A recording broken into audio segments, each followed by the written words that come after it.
My name is Aithan, member of the Gagosian, the sacred tribe from the land of Phosha. Gagosian means chosen in our language. This was once a pack with convictions and order, values and faith.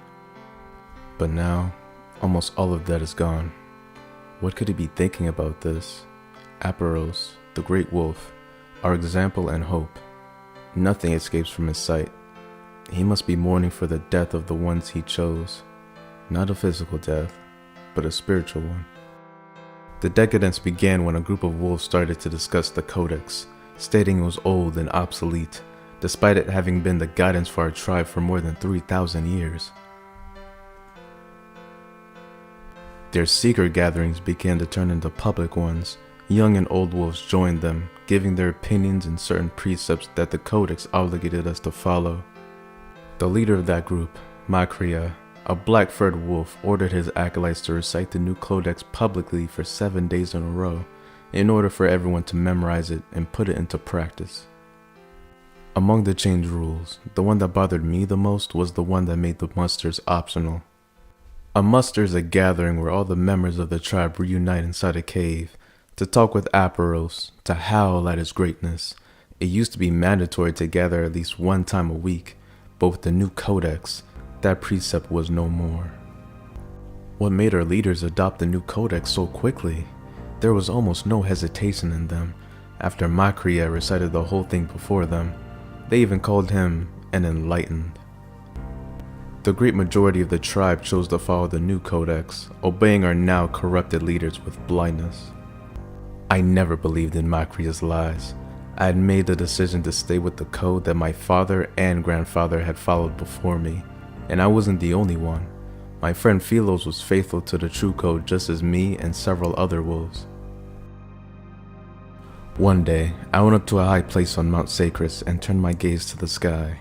Closing my eyes while asking Apros for his strength and wisdom, I let out a loud howl that made the entire tribe gather, sharing words and glares of confusion. I spoke firmly about my repudiation towards the new Codex, telling them they were making the greatest mistake of their lives, abandoning the teachings of our ancestors, which had come from the mouth of none other than Aparos, the great wolf. Makria barked insults and curses towards me and everyone who dared to defend the right ways. I kept talking, ignoring his words. Some wolves wanted to support me. I could see it in their faces, but they were afraid of being judged by the majority. Makria rapidly started to climb the mountain, growling and frowning, followed by his acolytes and another bunch of wolves. Philos and the other faithful wolves rushed towards him. I immediately started to go down the mountain. A great battle was about to unleash. Our claws and fangs met on a high still place of Mount Sacris, next to a dark abyss. We fought with courage and vigor, killing plenty of them with deadly bites and blows that left the ground covered with blood. But Makria's group outnumbered us in a short time. Only Philos and I were left. I was seriously injured, more than my friend. The deep cuts on my side and my back bled and hurt intensely. Blood dripped from the inside of my jaws. There was also blood coming from my nose. Every step I took hurt strongly, but my will was stronger than my pain. Philos rushed towards Makria and his surviving acolytes. One of them bit his back fiercely and threw him into the abyss. I cried out his name after hearing his screech of death. My fury was at its maximum, and all of my thoughts were focused in ending with the life of Makria. I jumped at him, but I received a strong blow from one of his followers. I fell to the ground while feeling my snout bleeding. I wanted to get up, but my body was very wounded and weak.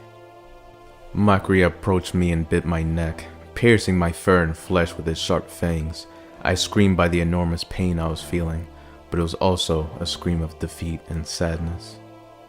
Between laughs and words of derision, Makria threw me into the abyss. Everything rapidly faded into black, and every sound around me disappeared. In your word I place my hope. Let me see you face to face. My greatest desire is to keep your word, oh Lord. I long to be in the place where you